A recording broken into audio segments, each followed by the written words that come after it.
Warm welcome. My name is Sam Lark. I'm the Leicester Startups Project Manager working out of the Innovation Hub at Leicester University.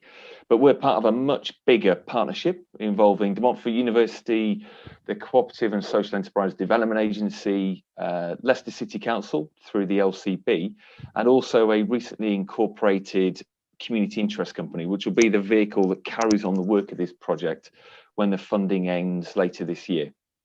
So this, for me, all began about 8-9 years ago when I met a local entrepreneur who had just finished reading Brad Feld's Startup Communities and was inspired to begin or start an ecosystem of startups and entrepreneurs in Leicester and Leicestershire. It began with a few informal meetups, and I went to some of those early ones. But over the past 8 or 9 years, it's ballooned into this thing that we have now, and it's huge. And I'll talk more about that in a moment. So yeah, those casual meetings have led to this funded project by the LEP. We run obviously accelerator programs, startup weekends, help desks. We've got a help engine connecting mentors. There's too much to mention. And there's a term often used in the startup world of hockey stick growth. And that's exactly what this feels like over the past 2.5 years. So it's great to be involved. We preach a give first, which means helping others with no immediate expectations of getting anything back. And we see ourselves as one of the nodes on a network, connecting entrepreneurs, founders, investors to people that are thinking of starting businesses. And we're focused on entrepreneurship-led, bottom-up-led building of ecosystems. And if the level of engagement that we've had over the past 8-9 years is anything to go by, it's really, really worked. So this is our second accelerator, building on the success of the first one that we ran late last year. And you can see the demo day for that on our YouTube video. We've got 12 participants, or we had 12 participants go through this program. And it's been great working with them, as it was last time. I've really enjoyed it. I think they have as well. If the WhatsApp chat's anything to go by, then they seem to have found it useful. And we're going to hear more about them in a moment. We are running our next one on the 25th of October. So if you are working on an idea or are thinking about what your next steps could be, we will open applications over the summer and start in October. So it'd be remiss of me not to do a whole bunch of thank yous, and there are far too many people to get through. Obviously, we're very grateful to the LEP for funding the project. We're also very grateful to the LEP's Business Gateway for funding these 2 accelerator programs. There are 2 people that stick out, though. Rajinder Bui, who heads up the Innovation Hub at Leicester University, who's been a big player over the past 8 or 9 years, and Lewis Stringer from the British Business Bank, who has made lots of valuable connections. I would also like to thank all of our judges, and we'll hear more about those in a moment. And also Angeline Woodland from the British Business Bank will be talking to us shortly. So a bit of housekeeping before we start. If you still have your camera on and your microphone on, if you could just turn those off, just to help with the bandwidth. We are recording this session. Change your name if you don't want to be recognised. We are going to find it challenging to look at the chat. But feel free to pile in and contribute. We're recording this session, so if there's something useful you want to share, we can pick it up at a later date. And just as a caveat, we are not an FCA approved body. So although lots of these startups are asking for investment, that's a conversation that can happen away from this session. So that's the bit from me. Yeah. Angeline Woodland from the British Business Bank, well, thank you for being here. And sure. You, as an organisation, have also kindly sponsored this programme with an award that will go to the startups. We're not making a decision today because we need time to reflect on where it should go, but there's a £3,000 to be distributed to a winner or several winners. So we're very grateful for that. And I was wondering if you could tell us more about the role of the British Business Bank, please. Yes, of course. Thank you. And thanks for the introduction, and really great to be here with you all today. As you said, my name is Angeline Woodland. I'm the Chief Marketing Officer at the British Business Bank. For those of you who aren't as familiar with our organisation, we're a government-owned business development bank. And if you ask us what is our mission or what is our purpose that gets us up every day, it's really to make finance markets work better for smaller businesses across the whole of the UK. So my particular role is that I lead the demand development unit, and really our role is to build the profile of the bank, build its positioning within the wider ecosystem, and also create the opportunity for relationships with smaller businesses across the UK. A key component of how we do that is through our UK network team, and you've already heard about one of our team, Lewis Stringer, who's been very involved in supporting and bringing this together. And the UK network team, if you look at their list of objectives, are all around ensuring that we have a physical presence across the 12 regions of the UK, and their role is all around creating connectivity within those ecosystems, working with private and public partners, so that we're really ensuring that we are helping to identify what are some of the issues that we see around access to finance across the regions and nations of the UK, and they are different region by region. No region is exactly the same, and that's why we ensure that we have that representation across the region. So it's identifying the issues and then working with wider partners to understand what are the action plans that we can put in place so that we're helping to address some of those access to finance issues. And that really leads me perfectly into the segue around why we're here today. And I'm delighted that we've been able to support the Accelerator's work today. Leicester Startups is really an excellent example of how partnerships work, bringing together the private and public sector partners, as you said, working with the LEPs, working with the growth hubs, working with the universities as customer cohorts, and bringing all of those together. And being able to see the ideas from these startup organizations. And then it's so important thinking about the economic climate that we're in, that we help and support organizations who are looking to move from startup to scale up and to advance their business journey, because we know that that's really what our recovery is going to be built on. So it's a hugely important part of the ecosystem. And so to today's Accelerator demo, I know that you've said this marks a really intensive 6 weeks. It's been great to see some of the WhatsApp chats. I'm sure, as you say, they've been hugely exciting and eventful. And we're just really pleased that this is obviously the start for you as entrepreneurs of a really exciting journey. And as you say, probably a very intense period of time. We're all massively looking forward to hearing your pitches. So we wish you all the very best of luck for today. And more importantly, we wish you for after today huge success as you take your business journey forward. So thank you. Thank you, Angeline. That's very kind of you. Right, so we've got 4 judges with us today, and if I can ask each of them just to spend a couple of minutes telling, well, 1 or 2 minutes. Ray, you've just popped up on my screen. I'm going to pick on you first, I'm afraid. So yeah, just a minute or 2 about who you are, your experience, some of your highlights. That'd be great. Thank you. Okay. Hi. So I'm Ray Harris. I'm a director in the private equity team at a business called Foresight. Specifically, while I'm on this call, I look after the day-to-day operations for something called the Midlands Engine Investment Fund. And this is a British business bank programme to drag equity out of the southeast and into the regions where a lot of our businesses are based. Specifically, I look after the East Midlands version of the larger of the equity pots. You'll hear from a minute from Kieran as well, who kind of looks after another equity pot. But essentially, these equity programs are there to fund small, kind of innovative startup growing businesses out in the regions. The fund that Foresight looks after is funding businesses between £250,000 and £2 million. So most of the probably the startups will at some point want something in that range, we would hope. And personally, I spent 25 years either as a corporate finance advisor, advising people on raising investment, or actually doing it as a funder myself. So probably see 300 plans a year. So reasonably, quick at getting through plans and trying to work out what it is that kind of makes a plan work for us as a funder or not. That's great. Thank you very much for that. And Sam, you're next on my screen, please. So I'm Samantha Tubb. I'm a seed investor. I've been making investments for the last 10, 11 years.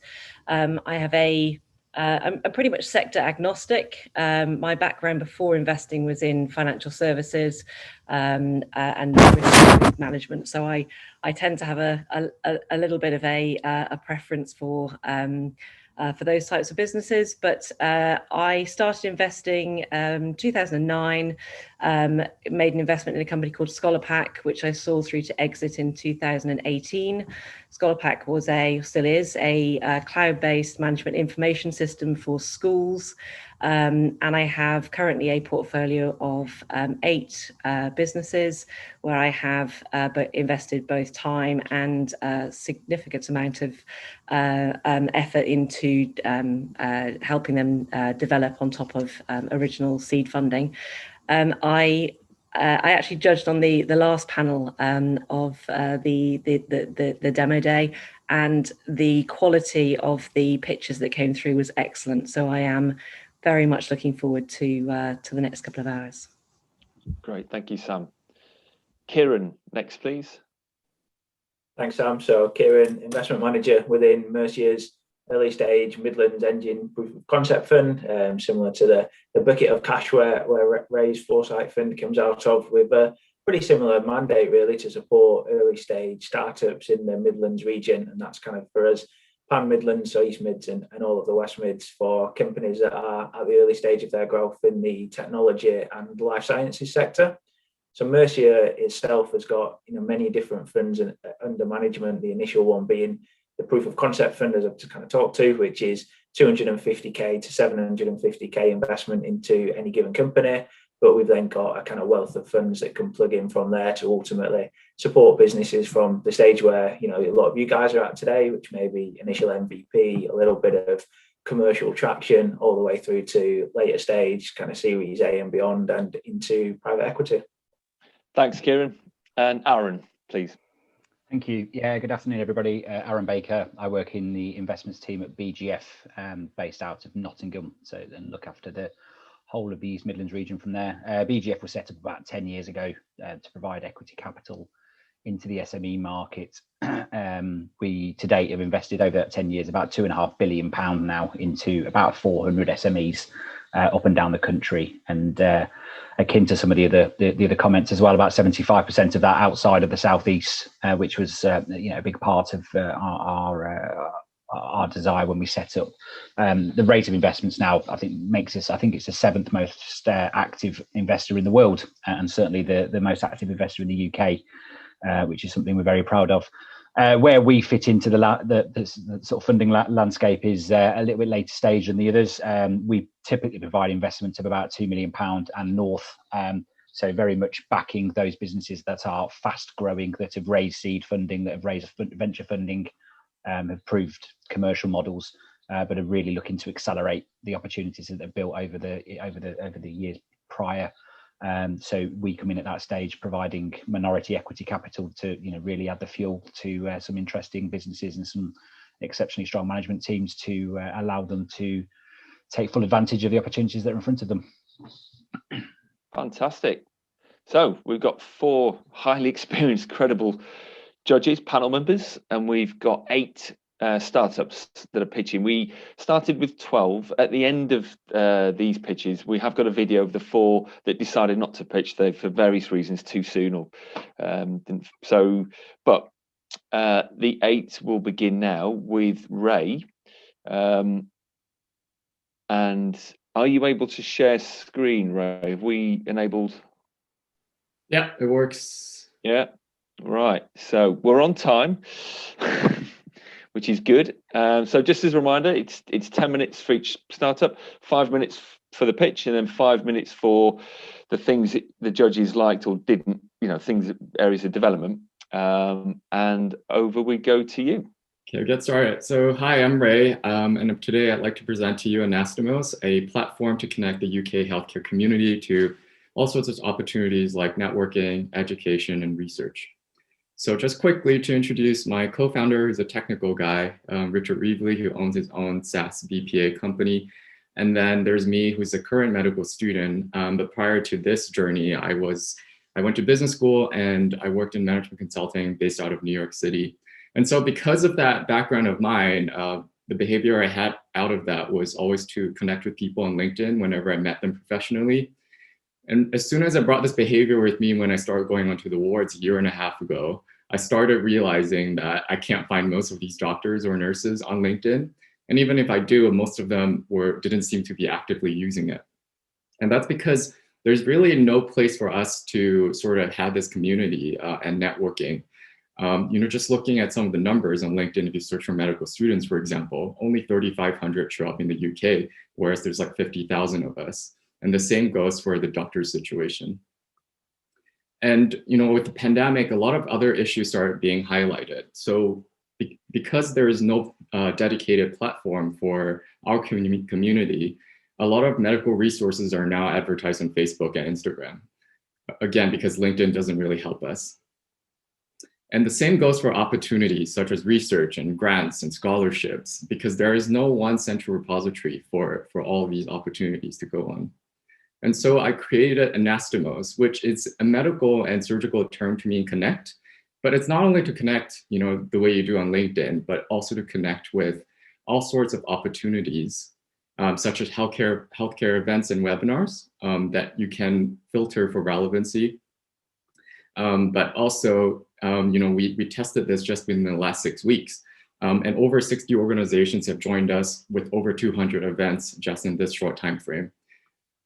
We also really hope to expand the concept of medical education and make it open access, because what's important to us is, sure, a network is important, but we are required to pass exams for maybe 10 to 15 years of our career.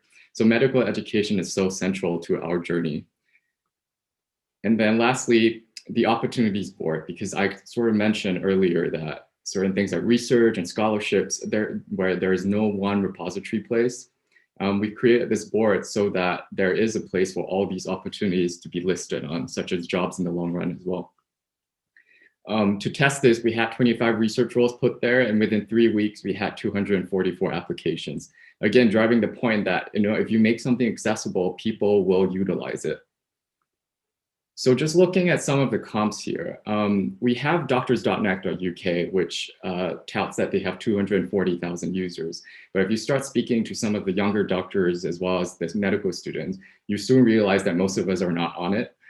So those numbers are probably because they were founded in 1998 and they still have some of the remaining users who probably already retired. And part of the issue is also the UI is very old school. It's forum-based, whereas things like LinkedIn and if you look at some of the platforms in the US as well as Southeast Asia, like Docquity and Doximity, they're a bit more sort of up-to-date in their UI and designs. So Anastomose specifically would like to layer in some of these proven successful features, but also layer in the opportunities board that's not just about jobs, but other aspects that are important to our success as a medical professional. And then the open access medical education platform that we hope will be able to empower the students as well as the professionals to create content that will be shared across the community. So just looking at sort of, the traction. So just from the start of the accelerator 6 weeks ago, we had around 350 people, and we've since seen like a continuous growth, and we're about 1,400 people now.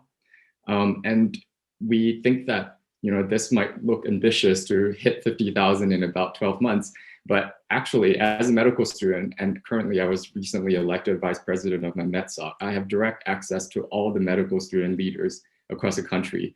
And so I'm very confident I can hit at least half of the student population and then start layering the doctors as well in the meantime. And with critical mass achieved with a high number of people in the community, if you can think about it, the monetization opportunities are abundant. Some of the things that I can think about are ad solutions, right? Just pharma spending is starting to move from TV but to digital ads. So right in 2019, about 20% of them spent it on digital ads in terms of 50% of their marketing budgets. And some names in the UK are GSK and AstraZeneca. GSK alone spends over 1.8 billion just last year on advertising specifically in terms of spend. And now we have jobs that we can look at as well as meta solutions in the long run. And so finally, this is my quick ask. I think that if we had some sort of pre-seed fund, we can do all sorts of great things because we've already tested Facebook ads and we know the conversion cost is 40p. And also we have development needs through task monetization as well as content pool that we'd like to do. So thank you for your time. Any questions or feedback? Well done, Ray. Thank you very much. So yeah, we over to the 4 judges. I don't know if go in alphabetical order or if someone wants to volunteer to go first. I don't mind jumping in. So that was very good. Ray to Ray, this is. So very good, very good presentation. I'm essentially kind of going through a quick tick list. Did you summarize the proposition succinctly? And I think you did very well. Did you kind of establish the market need? Yeah, absolutely. Did you kind of cover things like market management team? Absolutely. Do you feel like you've got enthusiasm? Can I feel the enthusiasm kind of coming over? And that's important. So all of those, I think you kind of nailed very well. Revenue model you again articulated, which is good. My only kind of question is kind of how do you market it? Is the kind of lack of pickup due to the fact that people don't want to use it, or kind of don't use it, don't have time or something? But that's a detailed question for another day. But overall, I thought that was very good in terms of a 5-minute pitch, because it's difficult to get things over in 5 minutes. So very well done. Thank you. Ray, thanks ever so much for that. I agree with other Ray. Excellent pitch, very clear, very confident presentation. I come away from it within literally 5 minutes, understanding what it is that you're putting together, understanding the underlying model, and understanding the need. And that is incredibly tricky to do in such a short period of time. I particularly liked your focus on sort of your kind of proof of concept and specific data on your recent traction. So that sort of analytics and approach holds a lot of weight for me in terms of how you're thinking about this. And you had clarity around competitors and how you'd learn from existing platforms. 2 other things I would quite like to see.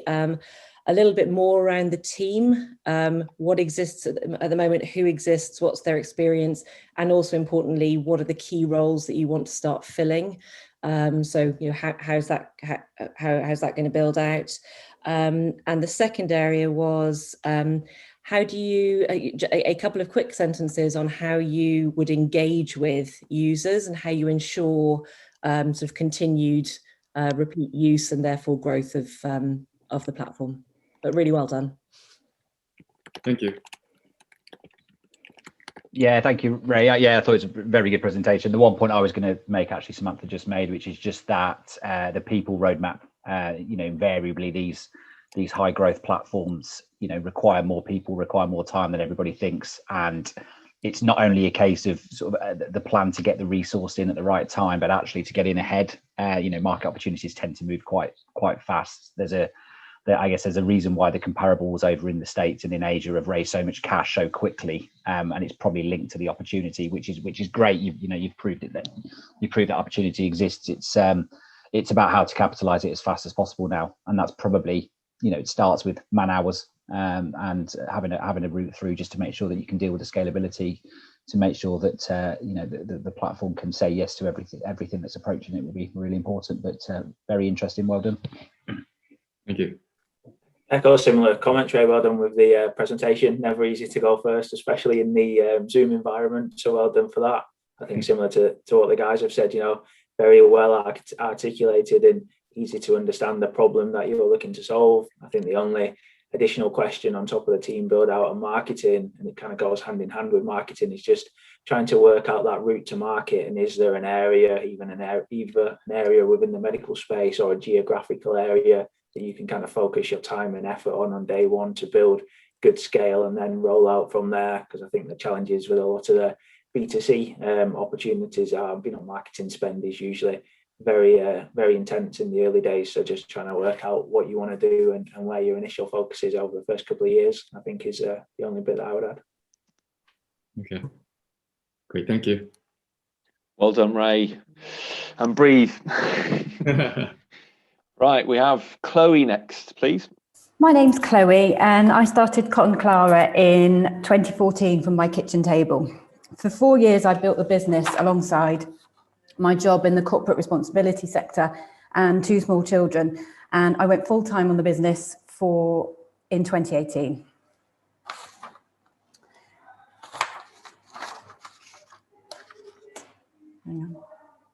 We're a lifestyle brand. We sell kits and supplies for crafting. And I founded the business when I couldn't find anything on the market that appealed to my sense of style or taste. And right from the start, I've seen a gap in the market for a mainstream design-led craft brand. So the problem, there are pockets of innovation in the crafting industry and modernisation, but the industry is largely aimed at an older audience of existing crafters. Products are badly packaged, don't fit with a modern sense of style or interiors, and there's lots of jargon and difficult techniques that put people off from starting.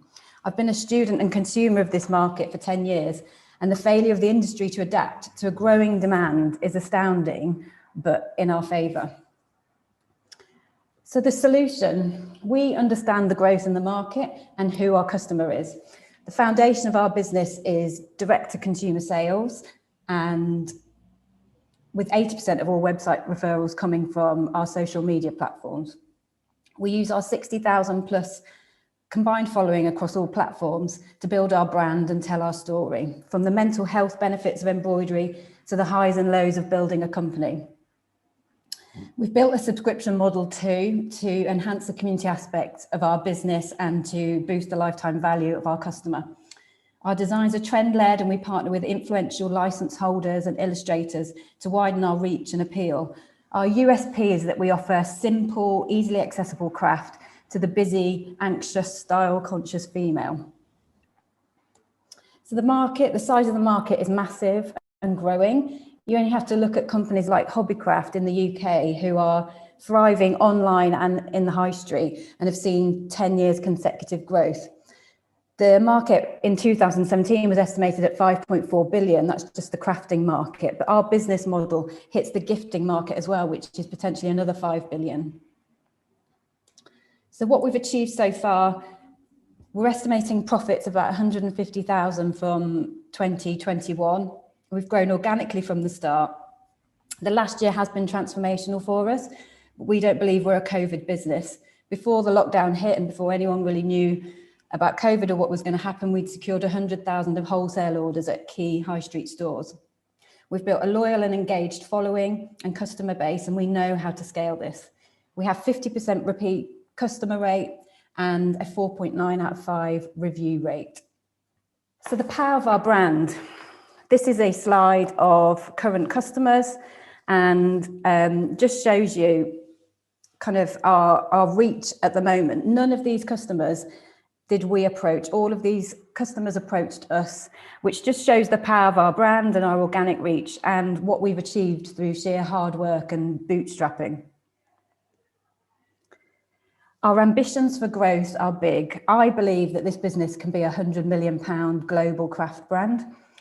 We're focusing on 3 areas for growth at the moment. We have a desirable product and brand, and now we need to scale up our marketing and just get more people to see our brand and to see our product. We've got a proven concept and process for product design, but we need to expand the range into other crafts and just broaden that range of products that we offer.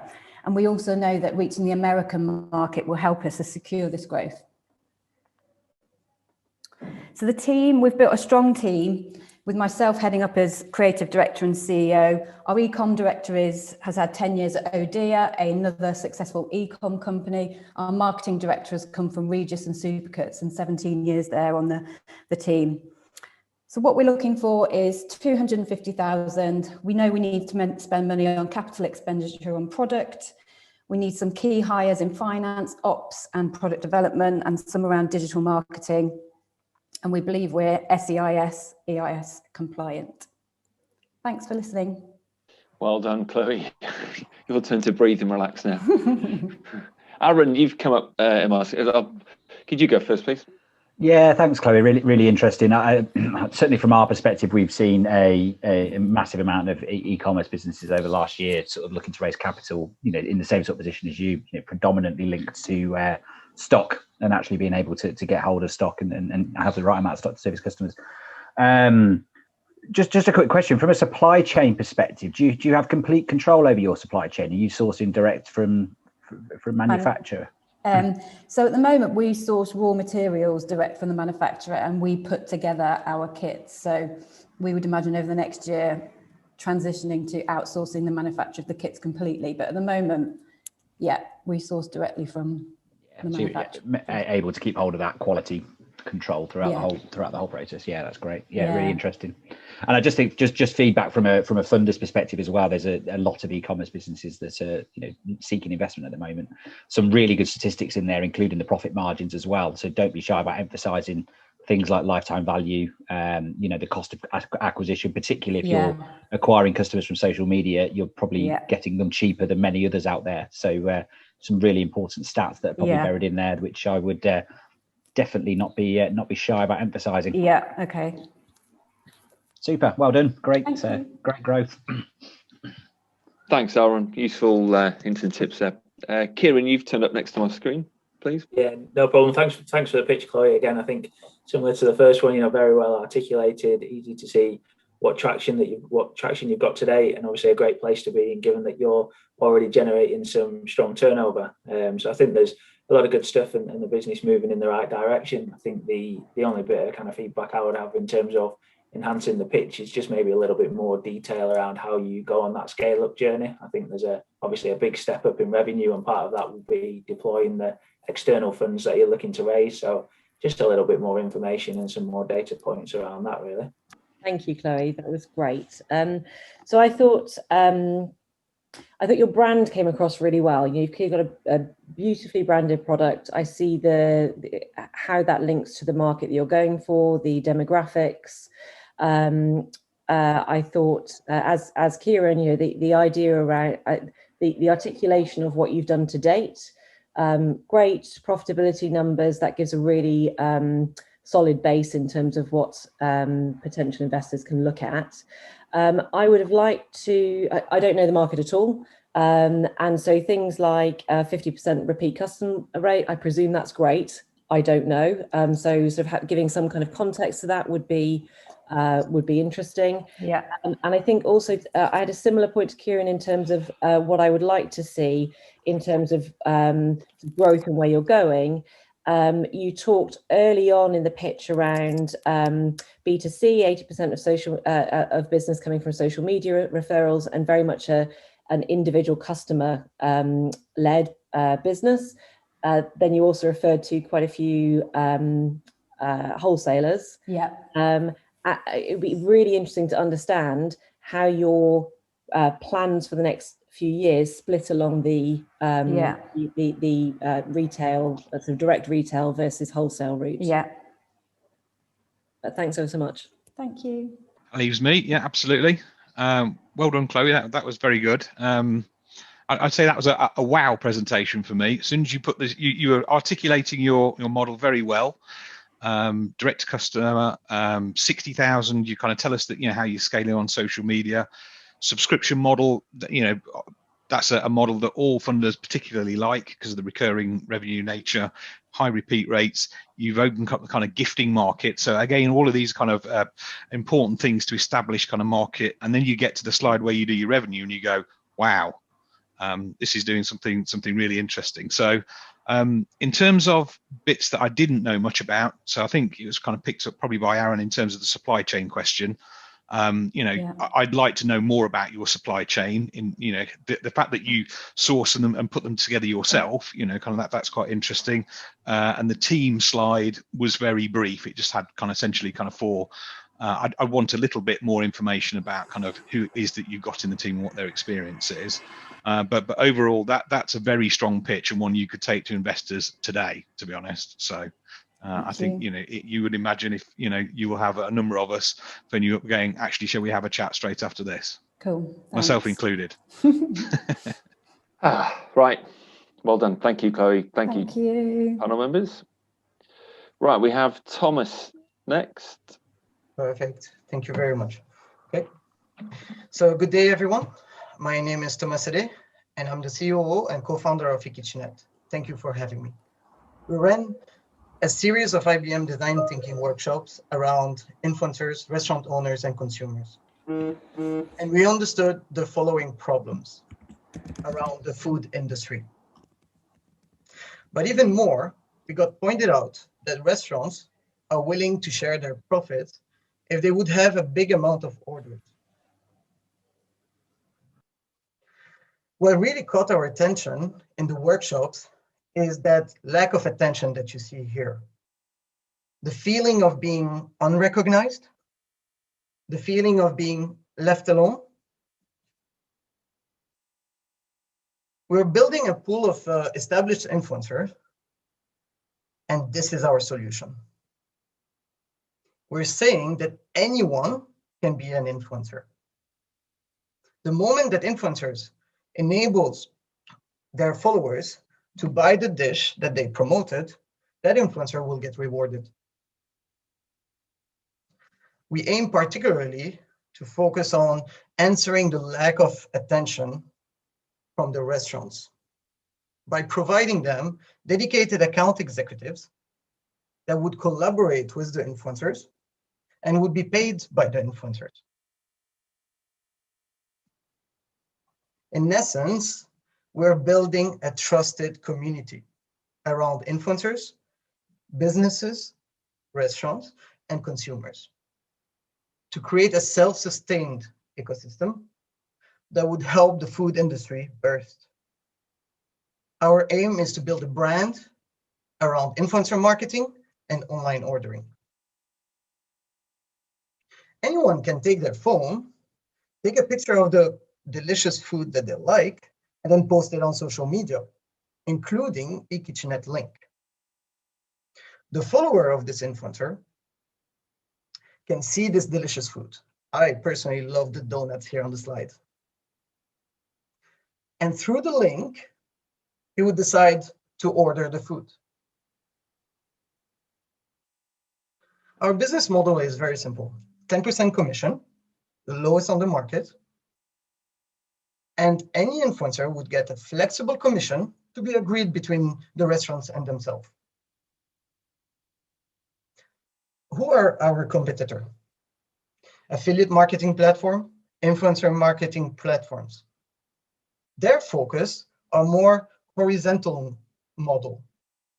We're exclusively focused on the food. That's our differentiation. Here are our traction numbers.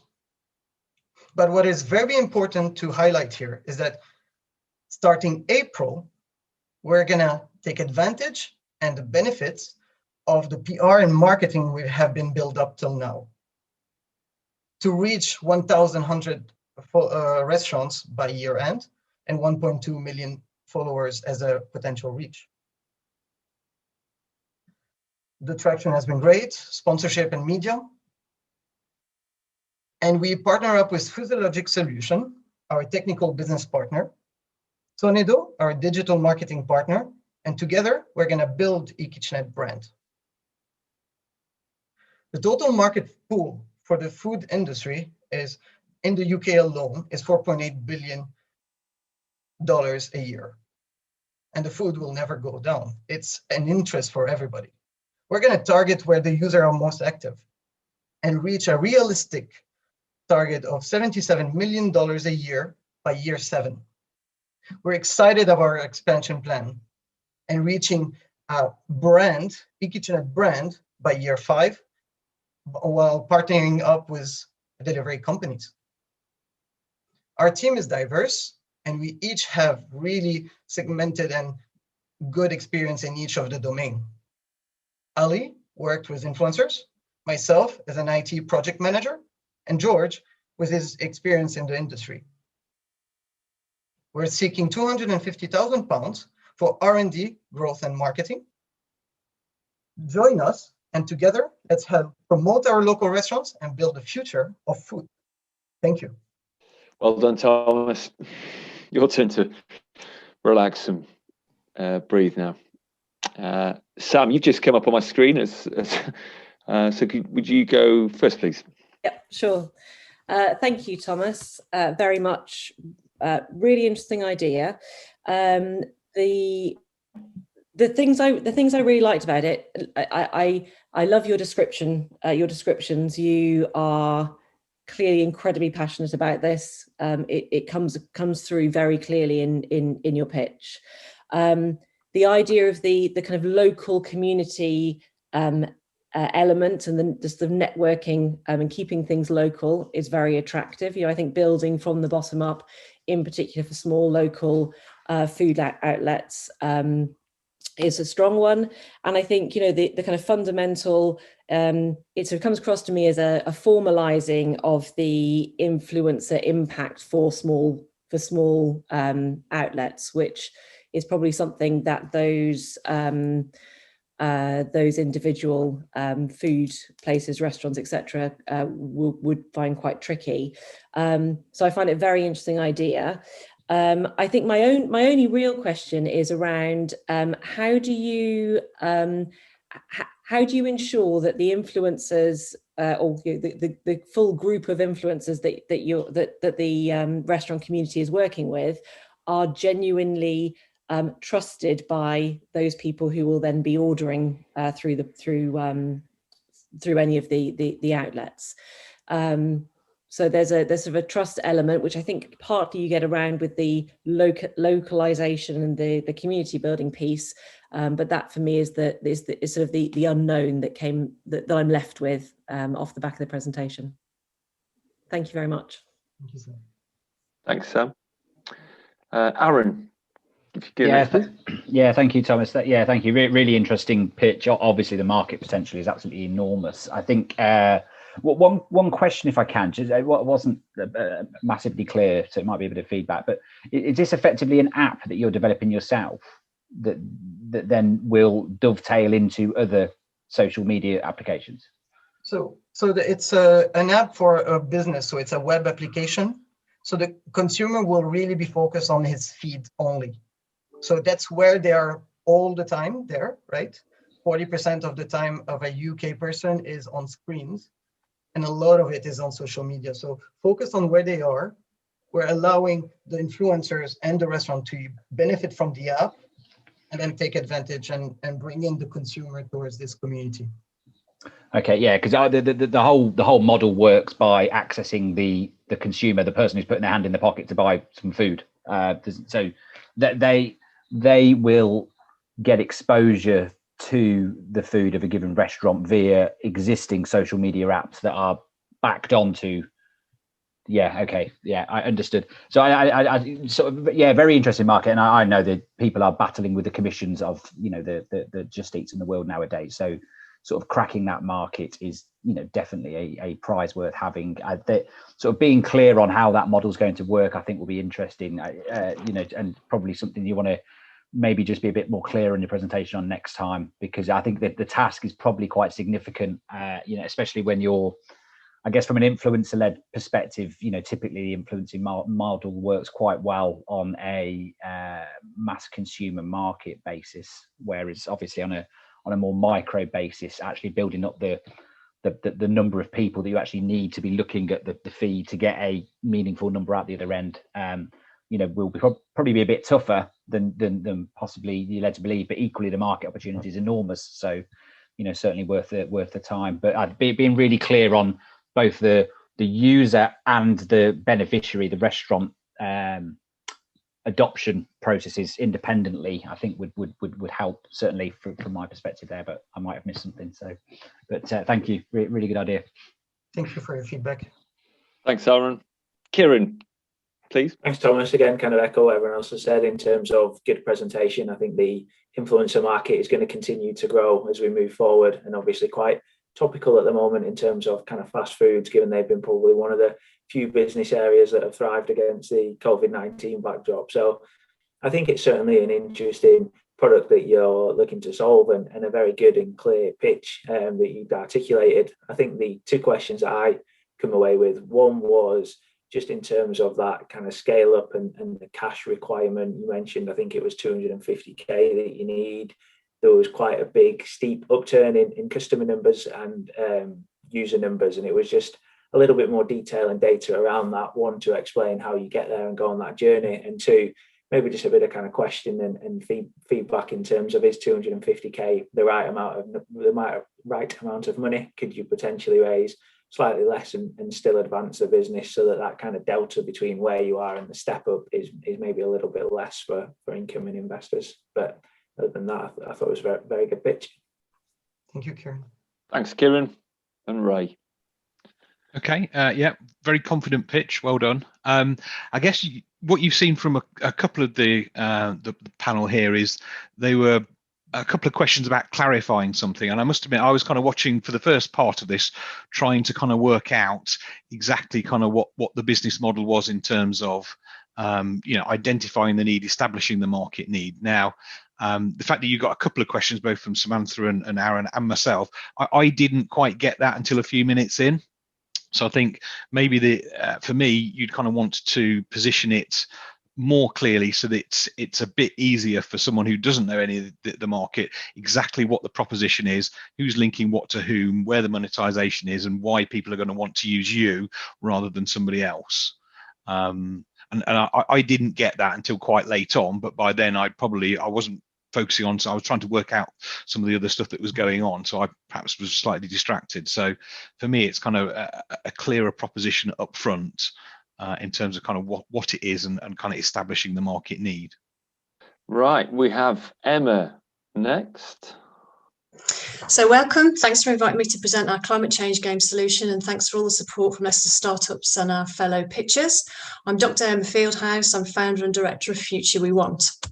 So first, let's go for traction. Things are really exciting right now. We've got a track record of selling and renting physical carbon footprint games over the last 6 years, and we work within and outside businesses and higher education, and everybody loves our games. In March, I was named as one of 40 new Women in Innovation winners. So we're now funded by the government to the tune of 50k, and we're using that fund to transform our physical games into digital versions. But what's the problem? So the climate crisis is going to dwarf the impacts of COVID on our planet and societies, and we have just less than a decade to fix the problem, according to the International Panel on Climate Change. So every climate solution will need to be put into place, and part of that is worldwide knowledge delivered at pace. But climate knowledge has been sold really poorly in the past before. It's technical, boring, scary. And quite frankly, we'd rather just ignore it because it's not made relevant to our lives. We all know we need this, though. Nobody wants their house disappearing under the sea. So what does the solution look like? We will deliver personally relevant learning through our killer combination of the addictiveness and fun of Angry Birds, underpinned with the best climate science as produced by BBC darling Professor Mike Berners-Lee. We'll turn our proven physical carbon footprint games into digital versions accessible by the world's 4 billion internet users, who sharply correlate with those of us on the planet with the biggest carbon footprints. So here's just a little view so you can see what the game would look like on your phone. So what's the market plan? Our B2B market are the sustainability professionals working in medium and large businesses and organisations, and I'm one of their peers. We'll use a freemium model simply as a viral way of marketing the games, making them available to schools and charities, or on a time-limited basis to draw clients towards us. We'll also develop sectoral versions of the games to pitch to specific market segments, starting with higher education and food. So we already have partners in HE, in schools, in science education, in businesses as broad as multinationals to civil engineering. We've been overwhelmed by people wanting to help us to make this happen, so I'm sure many more partnerships will crop up. But what better way to launch climate change games than at the world's largest and most significant climate conference in Glasgow in November 2021, and we'll shift online if COVID halts plans to meet face to face. And what would different market scenarios look like? A worst case based on a low subscription cost model would achieve just 277,000 each year, whereas us becoming the Uber of climate change learning could bring in nearly 50 million in the UK market alone. And remember, climate change is a global problem, and solutions for educating people are needed worldwide. So our solution stands out as the market-leading educational piece on the climate, being both affordable and a great design. But far from seeing others as competitors, the nature of the sustainability agenda means we look for collaborations instead. Many of our competitors have digital behaviour change-led engagement programmes where our climate change education can feature as an optional module as part of their offer, and we're going to seek cooperation as much as possible. But unlike our competitors, why us? We actually actively teach our players what climate change is about and how they can respond. And we instill a critical thinking approach in players where there isn't one, and this makes our offer unique as well as complementary. We're passionate about climate change communications, and we're very lucky to have access to Mike's brand. And Future We Want is already a successful business, and we have the right creative team to make the games happen. So here's the all-female founding team. Dr. Iris Yoshko is an expert in environmental psychology and an awesome graphic designer. Those are her graphics you've just seen. Her left-handed brain finds solutions that Anya's and mine can't. Anya's another winner. She's already received an enterprise award for her game idea when it was first conceived, and our digital bananas are actually based on her handcrafted versions. And when I'm not educating on sustainability or being a woman of innovation, I do kind of handyline and frog whispering in the pond picture behind me. And I've run Future We Want as a successful consultancy since 2015 and have managed high-performing teams in a number of settings previously. And other advisors cover off game design, diversity and inclusion in communications, and climate science. So what's our ask? We're hoping to find a tech co-founder. We're pressing ahead with finding tech expertise in the meantime, and we have plans for investment to speed up development of this essential global learning platform and to launch outside the UK alongside our existing plans to launch in Glasgow in November. So thanks for listening. Do speak to me after if you'd like to get involved in any way. Well done, Emma. I did it on time. And you managed to drop in frog whisperer. That must be a first. Kieran, you've just popped up. Can I ask you to go first, please? Yeah, definitely. So thanks for that, Emma. I thought that was a great pitch. I think kind of starting with the team, it's always useful to have the award-winning sound bites in there of all the good stuff that you guys have been doing today. I think the cause is certainly a very noble one, and lots of attraction for the sector and the ESG component of it, which I think is a big draw for a lot of investors nowadays. And I think, in terms of feedback, I don't think there was too much out of change. I thought it was a very well articulated pitch. I think there's a bit more detail that would be good to get that sits alongside that, and appreciate there's a lot to cram in 5 minutes, but I think given the time you had, I think you covered off a very good presentation. Thank you. Aaron, you've just popped up. Yeah, great presentation. Yeah, really understand, what the business is about, what you're trying to achieve. Obviously, lots of relevance, as you say, across most parts of the economy, both in the UK and and very likely globally as well. The only bit of feedback from me would the obvious challenge on this sort of thing is just the monetization. So actually, sort of, I a lot of the questions that I would have outstanding at this stage is just how you go about. I got the feeling it was sort of the business model itself would be veered towards corporate subscriptions effectively, whether that be via training budgets or whatever, but just how about the process of actually sort of starting that or accelerating that to convince companies that they should be spending in this area, to encourage their staff to think the right way regarding climate change, even though it might not in many cases have a direct benefit to the company itself. That being said, it obviously highlights another massive opportunity, which is linked to the government initiatives to push this agenda, and really interesting, really relevant. Just maybe a bit more focus on the commercial side of it all, on the volume side of it all would be great. Thanks. Thanks, Sarah. Ray, could I ask you to go next, please? Yeah. Okay. Well done, Emma. In terms of the pitch itself, you've obviously got a script that you were rattling through, and you've got an awful lot of information. And I know this is probably not a real kind of thing, because you would never get 5 minutes, but you were kind of trying to get a lot in. And for me, you were kind of going too quickly. So really having to kind of pay attention to what you do. I'd rather have a little bit less detail, perhaps, in terms of the words, and sort of maybe focusing on the key messages. So I got the physical games bit. I understand that move online. Then we had a bit about climate change, and I think that's kind of easily understood. The bit I didn't get was the kind of why your games particularly. So rather than using somebody else's. So then you kind of moved on to talk about traction in higher education, and you go, absolutely right. Tell me about your traction in higher education. And at that point, for me, you kind of missed the hook. If you'd have kind of told me what traction you'd got, I'd have been sort of, going, okay, right, I can see other people using this. Because you kind of skirted over, because you got so much to try and get in, I couldn't see what the traction was. So I was then left with okay, it's some online games. Why you? And that's the bit that I'd be sitting with as an investor now, saying, okay, what makes you particularly different?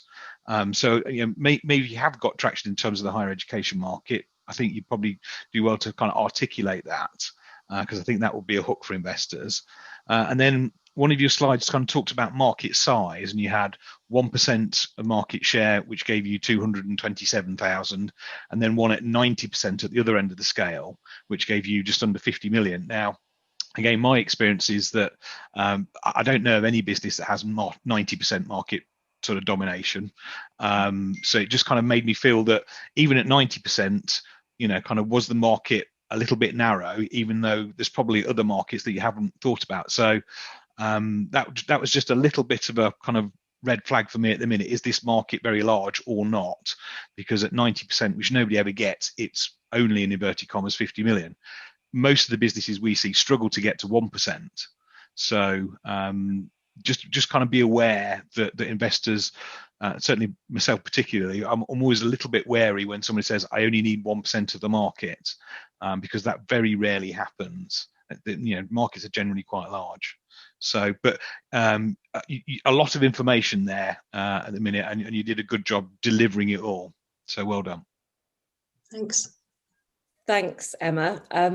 I love the idea, and I loved your energy. I thought, I agree. I could have had to really focus in, because there was a huge amount coming at us.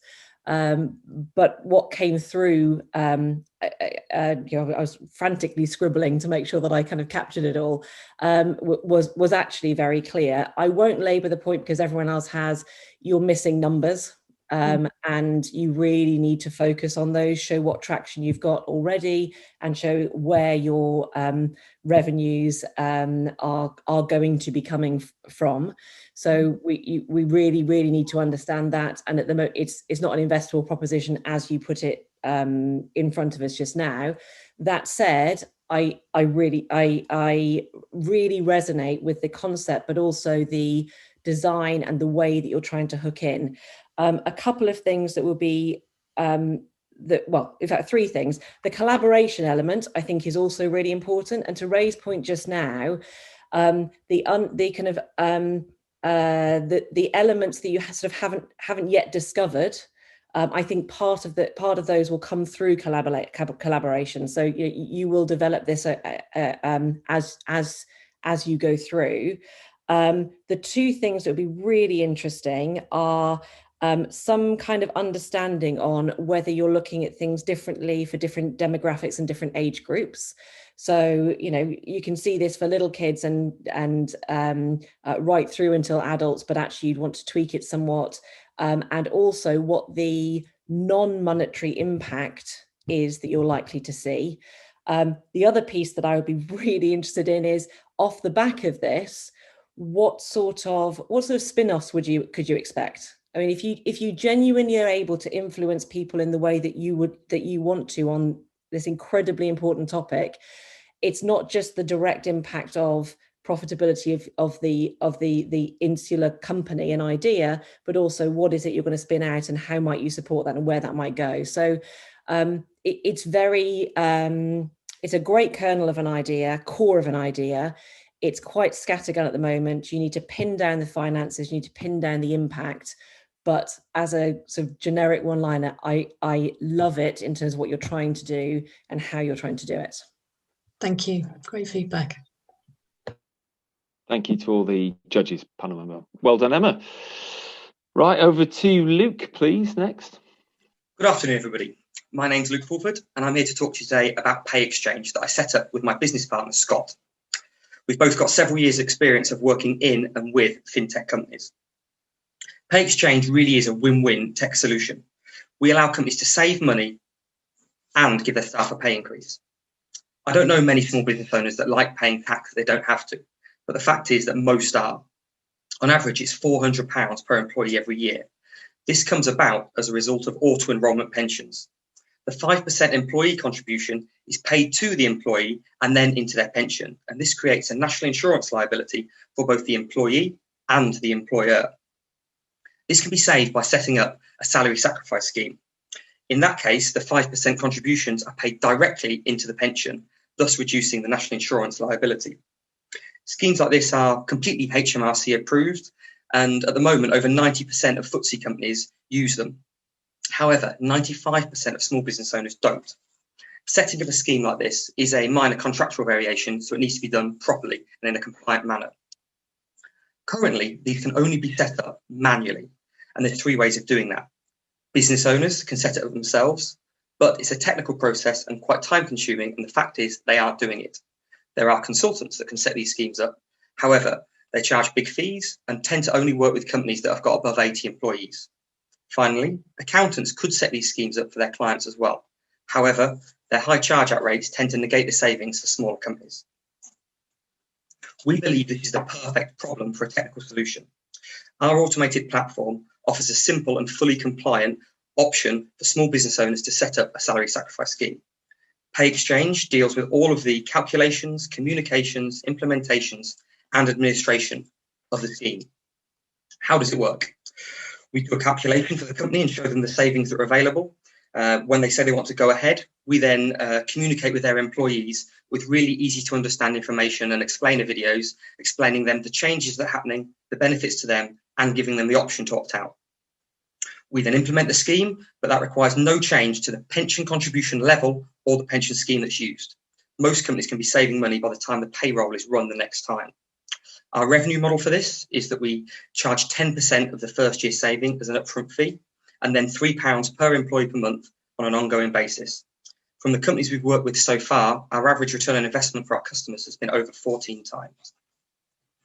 The market we're focusing on to start with are companies with 5 to 50 higher earning employees, and we can get our routes to market are three ways: direct to business owners themselves, via accountants who want to roll the scheme out to their clients, and we also have a referral scheme. Here's an example of one of the companies we've worked with so far. By implementing the scheme through Pay Exchange, their total saving has been over £11,000 every year. Our fees to them were £1,100 up front and £75 a month going forwards. After they'd set up the scheme through Pay Exchange, the company is saving money, and their employees on average are receiving £250 a year more take-home pay. And all of this is without any change to the pension provider or the level of contribution. Being on this programme really has accelerated us. Only 10 weeks ago, this was just an idea that we've developed through this programme. Now we've got a working technical solution, and we've got paying customers as well. I must say a huge thank you to Sam, the other people that have facilitated the programme, and those of you that have supported allowing these schemes to make the progress they have. Our progress has been huge. We're really proud of what we've achieved. We set up to help companies save money and to help people take more take-home pay, and we're doing that now, which is great. We've done that with over 20 customers already, and we've got an 85% sign-up rate for the companies we speak to. I think the thing we're proudest of overall is that we're already cash flow positive, and we've just signed up an accountancy partner who's going to roll out through their clients as well. The future for us is all around growth and acquisition, and we've got a bit more technical development to do as well. And eventually, our service will be able to look at some of the other softer salary sacrifice benefits, such as electric cars and holidays. We're a bit different to the other companies presenting today in that we don't need any finance at the moment. What we're really asking for from you all is connections, introductions, access to networks to help us help more companies take advantage of these savings. And we'd love help to scale like that, please. We've got a special offer today as a thank you for your time today and the support to allow this programme to happen, that if anyone in the audience would like to utilise Pay Exchange, to access these savings for their staff, then we'll waive the upfront fees for any businesses here today. Thank you very much for listening. Great, Luke. Never miss an opportunity to sell. I like it. Always. Right, who would like to go first? Sam, you've just turned up on the screen, so if you go first, please. Thank you. Luke Gray, there you are. Thanks ever so much. Very clear, very calmly articulated. I feel in 5 minutes I have you've nailed what the proposition is, what it is that you're trying to do, and what the impact can be, who the market is. I really liked, in terms of the pitch, I really like the example. So, actually just taking people through, here is a real life example. These are the numbers. This is what the impact has been for an individual customer. And the speed of your progress is pretty phenomenal. If this was an idea 10 weeks ago, and you're at the 20 plus customer stage, then that's great. Thank you. The two things I'd like to understand a little bit more about. One is barriers to entry for anyone else wanting to move into this space. If you've managed to do it in 10 weeks, why can't someone else who already has a team in place and potentially with significant level of contacts in this area leapfrog you? What can be done there? And the second is around the scalability of the platform. So you talked around the MVP, you referred to a version 3 of technical development. There can be some major investments and often mistakes made between MVP and true scalable customized tech platforms. So those would be the sort of two areas that I'd want to probe if we were carrying on the conversation. But thank you very much. Thank you very much. Hopefully I'll get the chance to answer this at some point. Thank you. Thanks. Ray, you're next, please, on my screen. Yeah, okay, thank you, Luke. As with Samantha, that was very succinct. Within, kind of a couple of slides, I'd understood the problem. I think we already use salary sacrifice, so I do understand the concept as a business. But you can similarly, the stat of 90% of FTSE businesses use it, 95% of SMEs don't. You go, wow, okay, right, I can see the market needs. You've established that. Software and the kind of customer journey sounds simple, so I think you kind of sold that side of it. In terms of, I think Samantha mentioned kind of barriers to entry. As an investor, you'd say, what happens if Xero or sort of Sage or something like that suddenly decided to throw this as a freebie, as an add-on to their existing service? How would you kind of react to that? But so that's kind of one question. But and also, as a product, you kind of alluded to it. At the minute, this is a kind of one product business. Where's the next thing? So if HMRC changed the rule on this, where would you go? And I think you touched on it with electric cars and holidays and all of the other things. So whilst I don't think there's any danger of HMRC doing that, I just kind of want to know how expandable is the proposition, and is it a land and expand model in terms of the revenues? But overall, yeah, absolutely, you nailed the proposition. Very clear to investors, and I'm pretty sure, it's not often you find people not asking for money, which is interesting. But I'm sure people would be interested in giving you money based on the back of that pitch. Very good. Thank you very much. All right. Kieran, can I ask you to go next, please? Thanks, Luke. Yeah, I think the presentation did a very good job of getting over everything that you need to in quite a short period of time. I really like that the team's experience come first. I think for a lot of us venture investors, the key component of anything we invest in is having a strong team. I think bringing that to page one was very useful. I think kind of following on the journey, it's always nice to see that you're not standing still, and even though you've got some success to date, you're already looking forward to what you could do differently and what you could do next as the market moves. The only question that I had, and I think there's probably a very clear answer for it, it just wasn't there from the pitch, was just around how similar to defensibility, how sticky is the revenue? Because once someone's come on board and they've kind of used this solution, is there a way that they can short circuit it and not continue to use the platform and just apply the same methodology? As I said, I think there's probably a clear answer for that, but just bringing that out on the pitch would be really useful. Thank you. There is a clear answer as well. I'll follow up with you. Thank you very much indeed. No problem. And Aaron. Yeah, thank you, Luke. Crystal clear, really interesting. I hadn't realised that the extent of the market opportunity in there. That, you know, we use salary sacrifice. For us, it's a no-brainer. But hadn't realised, you know, many don't. I had 2 points: one risk, one opportunity. Kieran's point on the sort of the you know, the longevity of the revenue and the protectability of the revenue, which it sounds like there's an answer to. And I guess the opportunity, what, you know, subject to that answer being positive, which it sounds like it is actually what could you do with investment? You know, if you get an 85% success for everybody you speak to, you know, what happens if you can speak to 100 customers or speak to customers 100 times faster than you currently are? You know, if that market is captive, it's yours to be, you know, yours to be grabbed quickly if you're the first mover. You know, and you can secure that ongoing sort of monthly the monthly revenue model, etc., as well, which will stop other people coming into it. You know, what could it look like if you moved 100 times faster? You know, and sort of negate some of those wider market risks. But hopefully that's an interesting problem for you to go away and have a think about, or an interesting opportunity to have a think about.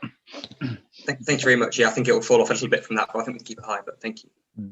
So we have the Pay.io team. Sorry, next. Hi, my name is John. I co-found Pay.io with my close friend Mandeep Nagra. So what's the problem here? In 2019, the amount of card fraud committed stood at £313 million. This was an increase on the previous year and continues to rise. This type of fraud goes on to have a huge effect on the businesses and consumers in many ways. And the inconvenience of entering card details when buying goods online is a complete hassle, with many customers not completing the purchase for that reason. For businesses, card fraud is costing them high fees and costly chargebacks. The outdated process of card transactions hurt businesses further, as it can take anywhere from 3 to 14 days before they see the money in their account. Every problem has a solution.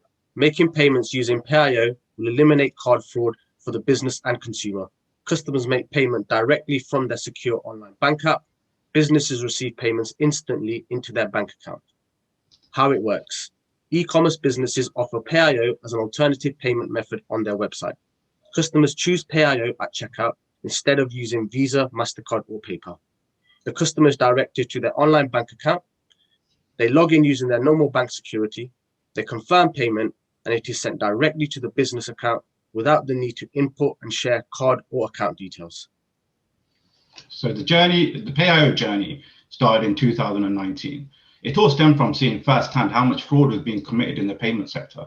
We wanted to make a difference and sought solutions to help with this. This is when we came across open banking, a technology backed by the UK government to increase competition in the payment sector.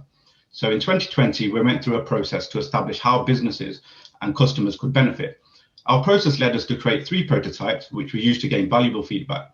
We started with quick payment request, then invoice payments, until we came to our light bulb moment when we created cardless checkout. In 2021, we obtained FCA agent status, and Pay.io now has a trademark.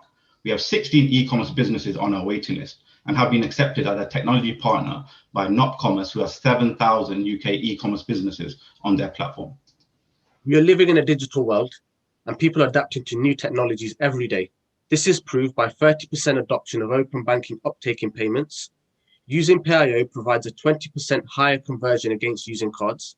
70% of chargebacks are related to card fraud. 87% of online shoppers abandon checkout if it is too long and complicated. Let's talk about the market size. In 2019, over £200 billion was spent online in the UK, with this set to increase. Pandemic has moved consumer spending online, and this habit is set to remain. Businesses are moving operations online, and new online businesses are being created every day. Pay.io has identified businesses that need our payment solution. Our research shows this is worth over £10 billion. With our market plan, we aim to gain a market share of 10% over the next 3 years. So Pay.io's business model is simple.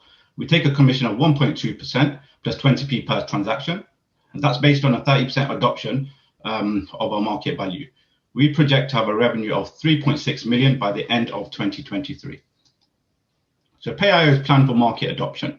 We are already on the way to starting the process of acquiring businesses. We will do this by attending events, direct sales via PPC, SEO, social selling, targeting neglected businesses being overlooked and overcharged by traditional merchant providers. We will create partnerships with e-commerce platforms and even card processors, and build ready-to-use plugins for open source platforms so businesses can integrate PayIO into their website directly. Who are we up against? As you can see in the bottom right, PayIO offers low fees with instant payouts. As it shows here, the current payment process has many parties involved in the chain. This results in high fees and delayed payouts.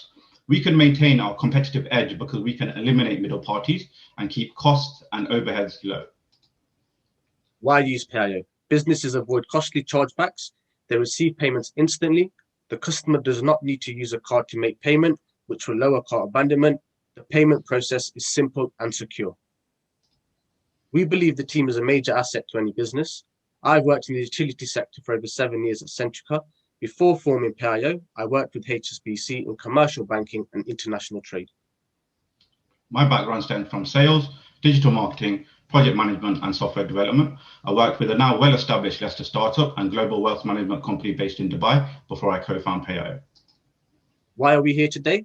We are now looking for investment from an experienced person who can help PayIO grow. If what we are creating sounds of interest to you, please get in touch. Many thanks for your time today. If you have any questions, we'll be happy to answer them. Well done, both. Your time to relax. Aaron, you've popped up on my screen. Really clear, guys. Thank you ever so much. The only question I had from my perspective, the proposition is really interesting. I just wanted to understand possibly the technicalities of what it means to the consumer, and why, I guess, if the consumer was faced with a number of payment options on an e-commerce platform, why they would pick PayIO. I know certainly from my perspective, I tend to use my credit card because I know it's insured, and I've got, the company's got the ability to claw back from the merchant, etc. How does this look from the consumer side of it all? Essentially, we understand obviously credit cards is being used for that reason, because obviously you're afraid of the card fraud.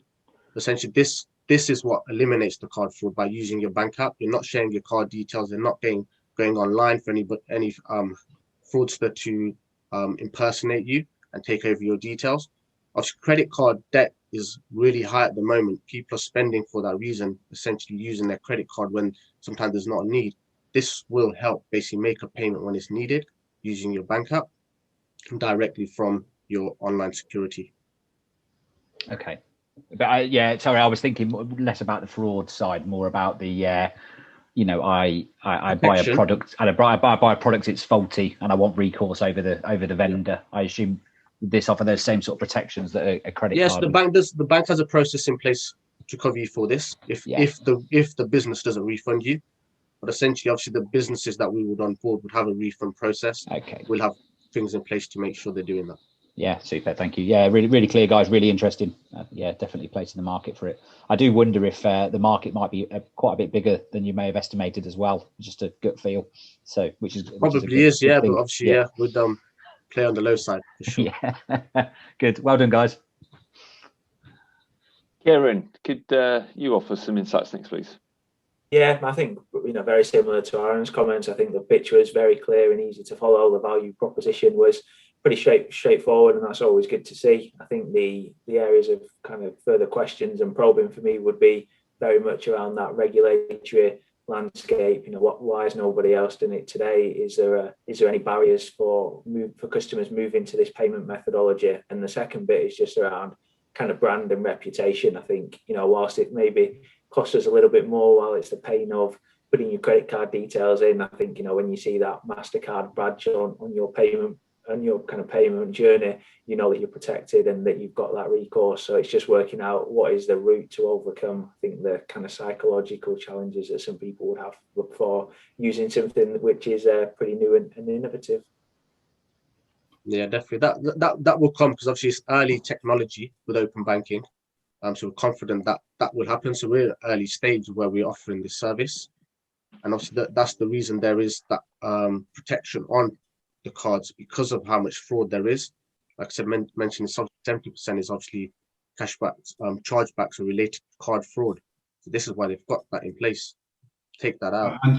Yeah, and just one thing I want to add, obviously with the UK being a leader in the e-commerce sector, the UK citizens are quite incredibly open to obviously try new technologies as well. And then with the open banking framework being highly regulated in the UK, we are obviously ahead of all the other nations as well. And then we feel cards have been retrofitted to be used online, and it's not really the best practice. So it's just with the digital world we're living in, it's only a matter of time when obviously consumers start seeing the benefits of making payments via open banking. Thanks both. I agree, very clear presentation. I understand, I get it. Clearly a need. Two questions for you, not for now, but for you to think about. One is in relation to your pitch. The first is, I would have appreciated, I think, a little bit of a pause on competitors.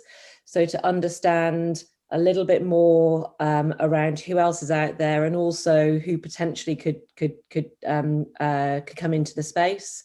So that would be something I would want to explore a little bit more. Recognise you've got 5 minutes and you can't do everything. The other angle I think would be interesting is around what about outside the UK? So open banking, as I understand it, is UK, US, and just starting to roll out in Australia. Is that right?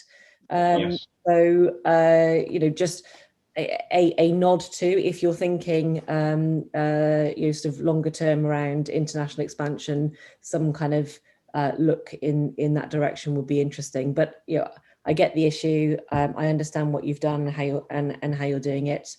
There is clearly a lot more depth to this, and I think particularly in this kind of product development, 5 minutes is incredibly short, but well done. Yep. Thank you. And Ray, please. Yep.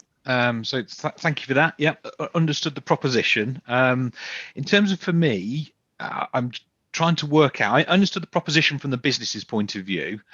As a retail customer, it seems to me that to get the businesses to sign up, they're going to ask how many kind of retail customers you touch. In order to get that, you've got to build a presence or a kind of trust. So it seems to be kind of you're going to need to spend some money building the profile of the business to then get enough users on to then attract the corporates. And it seems to be kind of one of those quite difficult cycles to establish. So I'd kind of want to understand, kind of how you were going to do that. And then in terms of, I think Samantha mentioned it, we very briefly touched on the competition slides. And we know this is an enormous area of value, which is kind of why it's an enormous area of interest to investors. But there's also some really big competitors on there. So kind of understanding kind of, how it interrelates or how it kind of differs from some of the other products that are out there. We already kind of know some of those kind of have reputational kind of issues to kind of talk about and to deal with. But so it's an area that's massively kind of interesting for investors. We all kind of know there's a lot of fraud, a lot of money, but how would you in reality kind of build up that base that would allow you to get the traction that would allow you to then kind of continue that? So but interesting product. I do kind of like the product and the space. Great, thanks Ray. Thanks to all the judges. Some useful feedback again. So Nathan, I think we have you up next, please. Afternoon, everybody. My name's Nathan Holmes, the founder of Silent Screen, which is a project and strategy understanding tool for large and corporate businesses. Essentially, the idea for Silent Screen came from my work at Barclays, where last year we did more in 6 months after coronavirus hit than we'd done in the previous 6 years. And what I wanted to do was understand why it was that last year was so successful, and see if we could understand that and distill that down and actually use that in everyday life in projects in big businesses. So from both my own experiences of the projects I'd worked on and also of a raft of people, both internally within Barclays and also externally, I distill this down to a singular issue, which is what's shown on the screen, which is ultimately in a business, many people do not actually understand what is going on in a project. And quite strangely, that actually applies to the people on the project itself, which is, I suppose, an interesting issue, but more interesting is the impact of the business. And I've got 3 key impacts shown on the page here. On the left-hand side at the senior level, what you tend to find in large corporates is that decisions are made by committee. You might have 10 very senior directors in a room looking to make decisions around a number of projects. But of those 10 people, it might only be 2 of those 10 who have actually got any affiliation at all with the project, and 8 people have no understanding of the project, bar maybe the name of the project. Even the 2 who do have an affiliation, those 2 people typically will have 20 to 30 projects that sit underneath them. So having an expectation that they have an accurate, up-to-date working level of knowledge on that project is unfair on them as individuals. So what tends to happen, you have those 10 people in the room with very limited knowledge, which ultimately means that they can't make decisions. It's very difficult to put project A above project B if you don't understand each of the projects properly. So what tends to happen is there is no prioritization, which leads to the middle tier, which is at a working level. No prioritization means a huge amount of workload. Everyone is always juggling work. Everyone is always overly busy. And it means even simple tasks, let's say a half-hour task for your legal team, isn't done in half an hour. It can take up to 2 weeks because that's how long it takes to get to the top of somebody's in tray. And ultimately that leads to the third point, which is the end output, which is typically urgent work is done and important work isn't done. It's not unheard of that projects take twice as long, cost twice as much, and deliver half of what they originally set out to do so. So Silent Screen as a concept is looking to tackle that as an issue. And a very simple statement, within 5 minutes, Silent Screen is looking to enable anybody within the business to understand any project and any strategy at any time. And that's absolutely critical that they can understand at any time. And the way it does it is what's shown on the screen now. In essence, it's a digital platform. It's a cloud-based platform that is updated by the experts in the business. And that might be a few different experts on each project. Each have their own expertise. It will update around what the features of the project are, which customers are in scope, which customers are out of scope. Likewise for channels, is this delivering across all of your digital channels, for example, or just a few of them? It looks at timelines and budgets and a raft of other information. And by having that information updated, it's accessible by anybody anytime, 9 o'clock in the morning or 9 o'clock at night, whenever anybody needs to look at that. That might be on the 5-minute walk to a meeting. And actually, importantly, it might even be in the meeting itself when a project is raised. Back to my example of 10 people, it allows all 10 people to have a working knowledge around every project that they are now discussing in that room, which I suppose A, enables prioritization, but B, most importantly, enforces prioritization, which is the third point on the page. Because there is a public place within Silent Screen of every project within a division, those projects have to be ranked from 1 through to X, which means that there is a need for senior managers to publicly prioritize and instantly communicate what is urgent in the business. And that can then be used by everybody to actually prioritize what's in their inbox. This is a classic SaaS model, starts with a freemium starter kit to embed it within, let's say, a small team within a business. And ultimately, Silent Screen has an inbuilt virality. Once you start to upload projects within the team and you start to see the value of that, you start to want to expand that out to other teams and other areas within the business. And in doing so, that then tiers you up the different curves here, because the more people you add and the more information storage you need, there's a need to move up the tiered platform. In terms of market sizing, for me, this predominantly lends itself to medium and large corporate companies. And I've got 3 numbers on the page here. I suppose the left and the middle one are UK-based numbers for businesses of slightly different size, but both within that tiered bracket.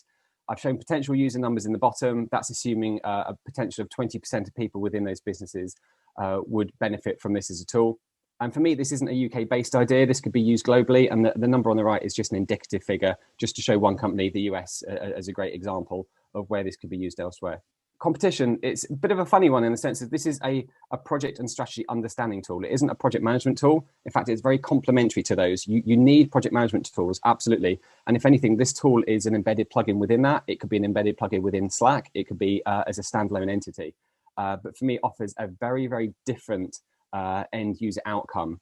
And actually, it's incredibly complementary to the whole raft of solutions you see on your page, which tackle different user needs.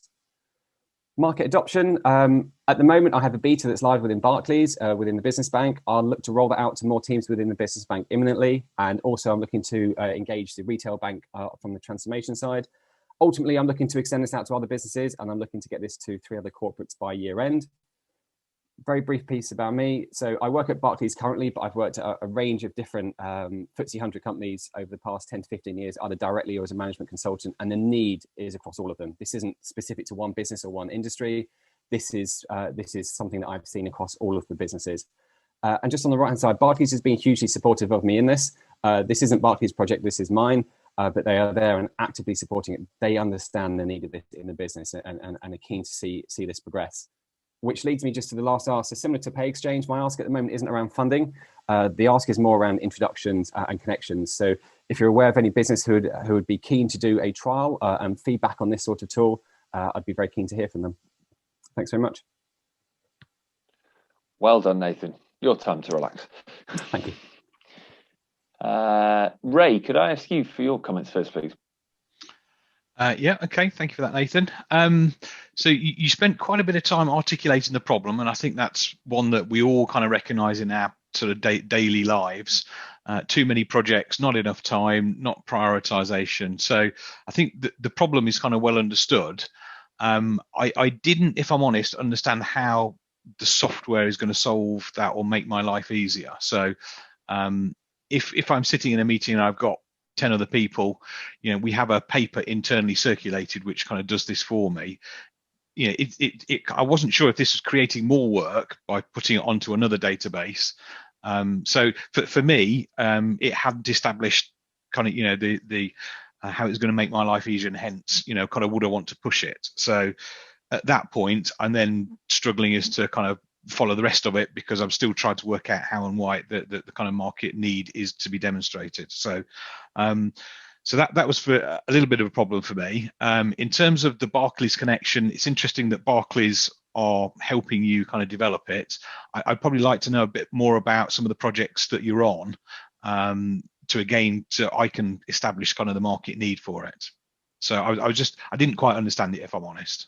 Okay, no, that's fine. So it's meant to be a replacement for, I suppose, what exists today: emails, phone calls, Excel, PowerPoints, a myriad of different things that exist on a typical one-to-one relationship. It's meant to establish it as an update for. But no, my point is, if I was explaining this to someone in my team, I'm not sure I could at the minute. It's some software that does something that helps us, you know. But beyond that, you know, I'd need to understand it more, and that didn't come across to me. I'm afraid. Okay, thank you.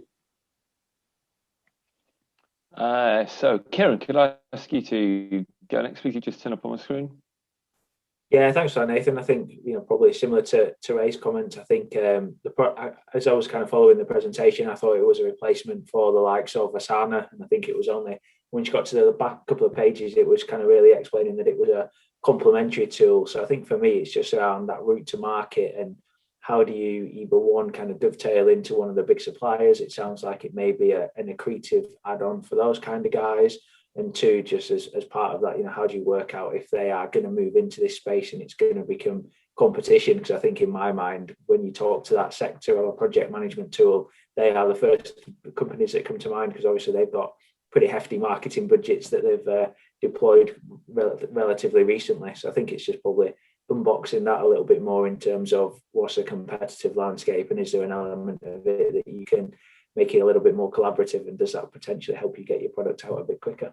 Yeah, nothing really to add. The presentation was really clear again, so thank you ever so much for that, and you can see where you're coming from in terms of sort of the idea generation, etc. I must say, similar to some of the others, I immediately put it into the same box as Monday and Slack, etc. as you're going through. So sort of really bringing out the differentiation as to, you know, to what it does different to those, and why, you know, I guess if you've got to think about who's going to be buying this as a CIO or a CTO in a business, why you would actually want to, you know, to buy, you know, to actually pay for this versus, I guess, or trying to get across the incremental benefits that specific organizations will get from acquiring this. And that, I think that does lead you down the route of, you know, is this a channel partner type sale? And actually sort of, rather than trying to access the, you know, the 20,000 corporates out there that might be the market for it, actually addressing the 4 or 5 existing workplace management software businesses that are, you know, are already speaking to all these customers. But yeah, interesting. Definitely, you know, the need is clear. What it does is clear as well.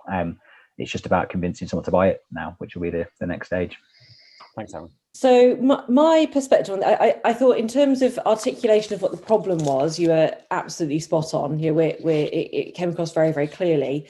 The particular piece that I liked was how you positioned it likely as kind of plug into a potential range of existing platforms, which I think in terms of, again, route to market is an interesting one.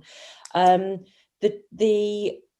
two things that I would want to dig into a little bit more is Whilst I understand, and because you clearly articulated the issue, fundamentally, the quality of the inputs that whoever is responsible, or whichever group of people is responsible, into the tool will define how useful it is in terms of creating the prioritization for whoever is sitting around the table. So there is still a high element, as there is with all these sorts of all related tools, which is, how up to date is it, how accurate is it, how comprehensive is it, and therefore the human element is number one in it. The other thing that I would want to dig a little bit more around is you sort of majored at one point around transparency, the sort of public nature of everyone within an organization or a subset of an organization being able to see across different projects. I can think of many situations whereby I may not want that to be the case. So actually, my prioritization as an individual within an organization may look different to the output of the tool. So I think that needs a little bit of thought with the partners that you're working with at the moment as well. But very clear presentation. Thank you. Thank you. Thanks again, judges, panel members, for your feedback. Thanks, Nathan. Well done. So our final one of the session, we've got Tuck App. Okay, so hi, I'm Neil. I'm Drew, and we are the co-founders at Tuck. So we know you've been sat at your desk and watched the same sort of pitches over and over again. So today we thought we'd do something different and firsthand take you on our journey. In 2019, I started my own men's clothing brand, Belazar, and this is one of the jackets. To attract customers in a difficult market, I carried out various marketing methods such as Google advertising, paid social media campaigns, and even paying the guys from Love Island thousands of pounds to wear my clothes. It wasn't working, and I was failing to get the reach I needed to succeed. So based on Neil's pain points, we identified 3 key problems. Problem number 1, it's not easy to find small businesses to shop with. Every time I look for a product online, the only thing I see are large businesses everywhere. Which brings you on to problem number 2. Small businesses get little to no return on investment on their marketing spend. And problem number 3, current reward programs are outdated and require too much effort to earn. Which begs the question, why is this so important now? Well, according to market research, approximately 96% of the total UK population actually belong to a reward scheme. But the scary statistic is that 75% of their members are inactive. And this is due to 3 key reasons: unappealing rewards, requiring too much effort to earn, and a lack of personalization. Welcome to Tuck. Tuck is a discovery-based mobile application that directly connects consumers to small to medium-sized businesses and instantly rewards them with cashback for shopping. We use open banking technology to connect rewards to the one card you use most, your bank card. We then spot transactions from our users with our merchants and seamlessly offer cashback. So how does Tuck work? You download Tuck from the Google or Apple Play Store. You then link your bank account using our open banking technology, where we've partnered with over 250 banks. You then choose your favorite small business to shop with in-store or online. And finally, you spend with them, paying with your linked bank account and instantly getting cash back.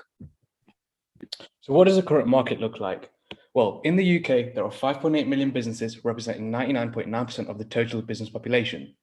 The top 3 industries using reward programs the most that we are looking to address include restaurants, cafes and bistros, and both online and in-store retail.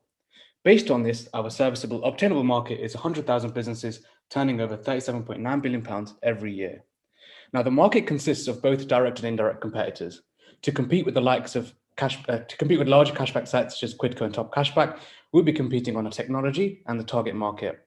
To compete with our closer competitors, such as Swipey and LoyalBee, who also use open banking technology, we will be creating a personalized application for the users, enabling them to do more with their money, and also building a data platform, providing value to businesses.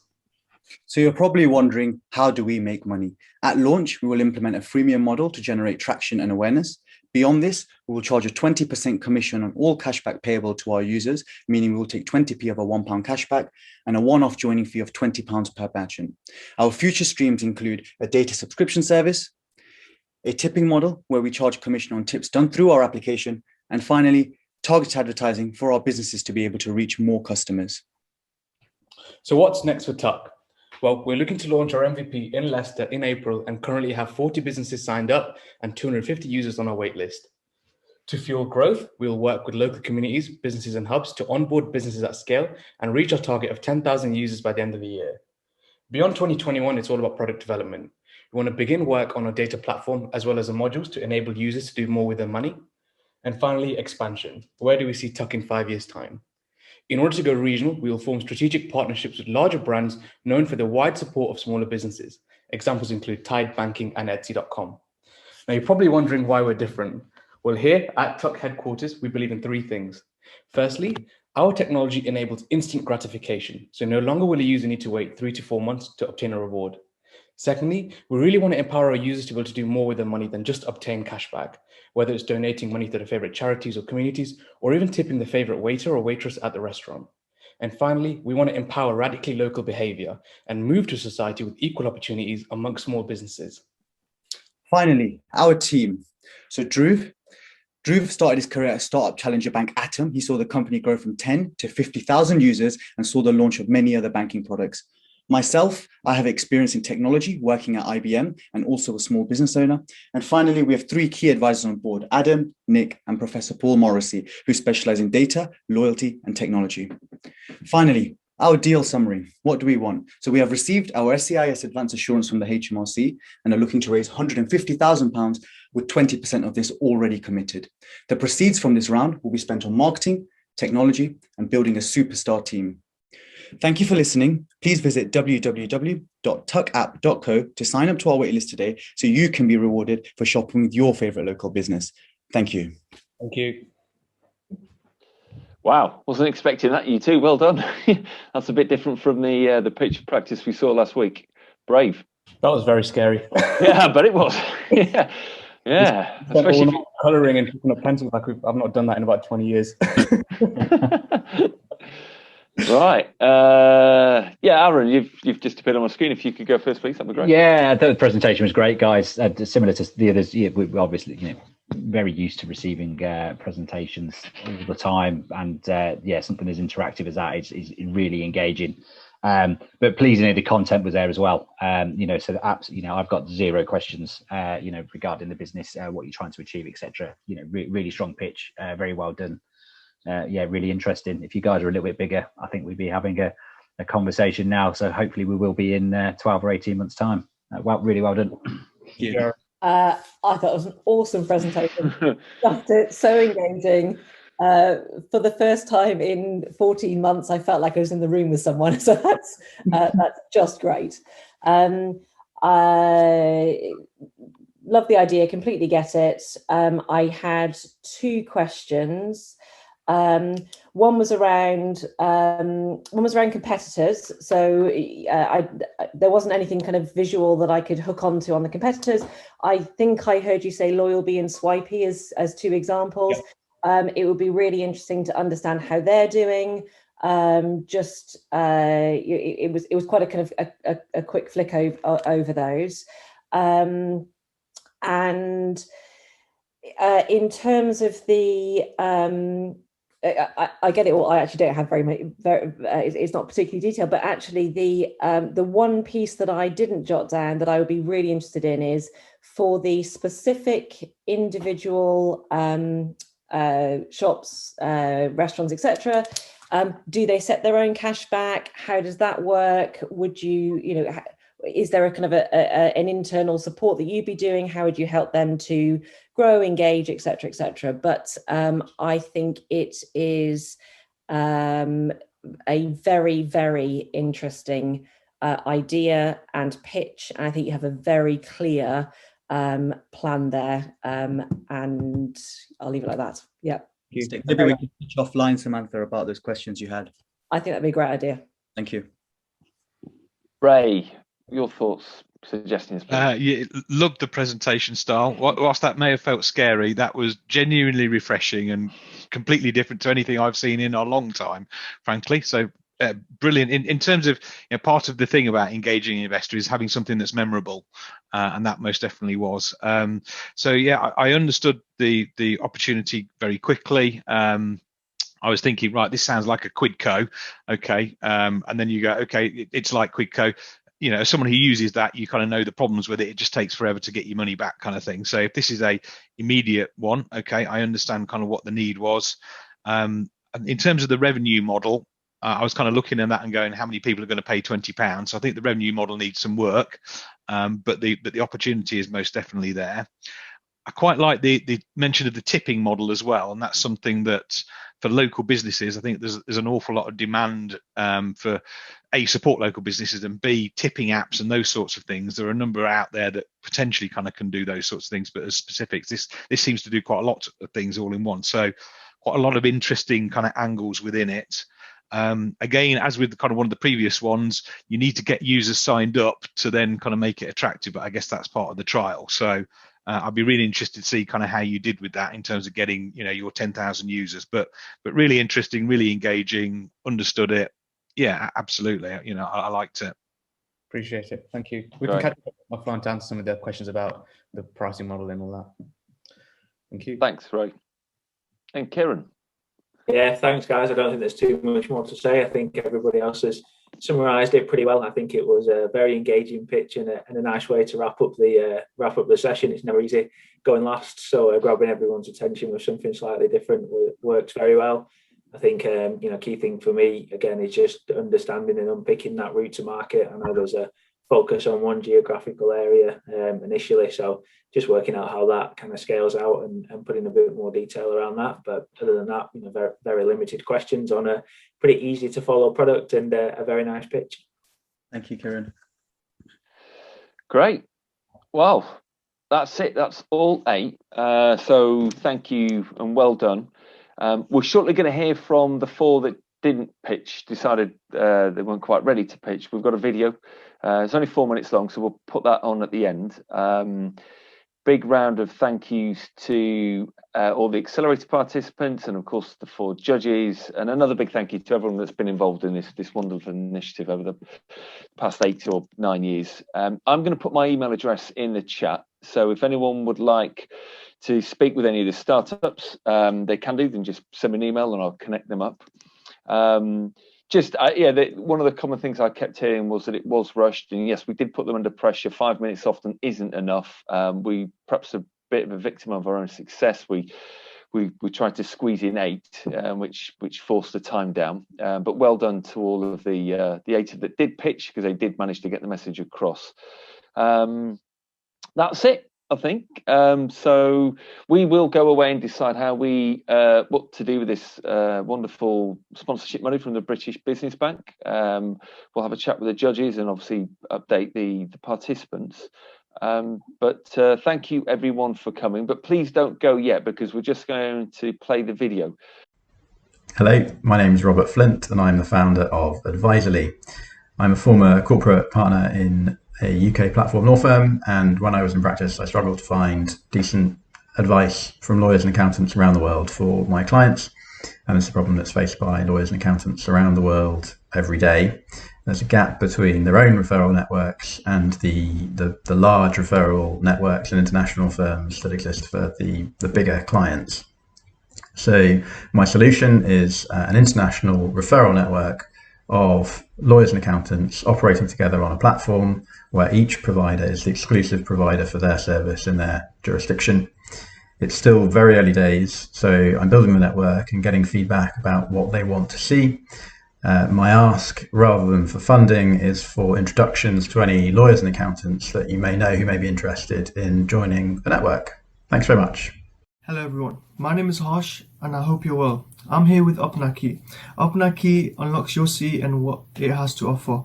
It's an app that helps you discover activities near where you live and enables you to organize them with your friends and family. The key is to have an all-in-one platform that enables you to discover, organize and book activities within your city. It's simple to use and we've catered it for all age groups. Once you open the app, you can create a group messaging chat and you can see all the advanced polling features. From there, you can select activities from bowling, five-a-side football, sports halls, art workshops, and many more for you and your family to book. We're currently backed by Smart Leicester from the council, Active Leicester, Leicestershire and Rutland Sport. Thank you for your time, and here are some key dates to look after for.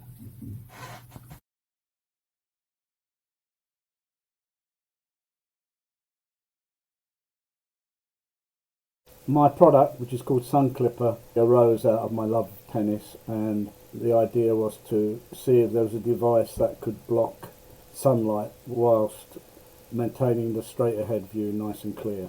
I then developed the product for drivers, lorry drivers, car drivers, any sort of drivers that could be temporarily blinded by bright sunlight. What's its USP?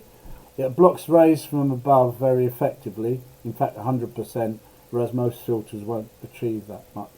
But it also blocks from the side, and it allows a clear view of display in front of you. So my screen at the moment is as visible virtually as it would be without these glasses. The Sun Clipper is patented in the UK, patent granted. It's got 2 design registrations. I'm at the production stage. I've basically got an injection mold tool, and I buy the frame for outside the UK. Then I'm going to assemble them here and sell to the UK and elsewhere. I'm still actively looking for an investor. I'm applying for SEIS Advanced Assurance to sweeten up the deal and reduce the risk to an investor of investing in a company that, like me, hasn't got sales. Right, that was great to hear from those 4. So that's it, folks. We finished 3 minutes early, which is a lot better than last time. Thank you for attending, and we look forward to hopefully seeing you all again on, I think it'll be the 1st of December for our next demo day. And please check out our website if you'd like to know more about the Accelerator program and all the other stuff that we've got going on for the rest of this year.